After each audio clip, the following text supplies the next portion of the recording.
जानिबा हैला अब समझ एटा केउ आकृति त्रिभुज पर कि आ कोन कोन आकृति अछि सिंदा आउ कोन चित्र आउ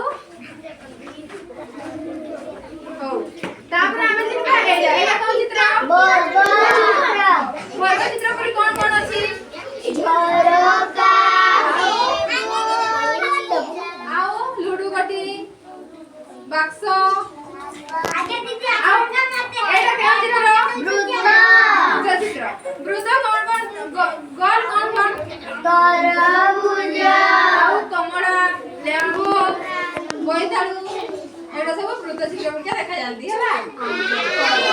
तब एटा कोन चित्र सामंतरिक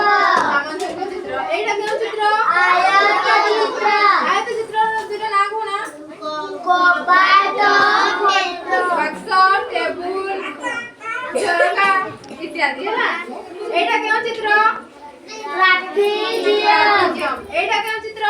षडभुज हैला एटा कोन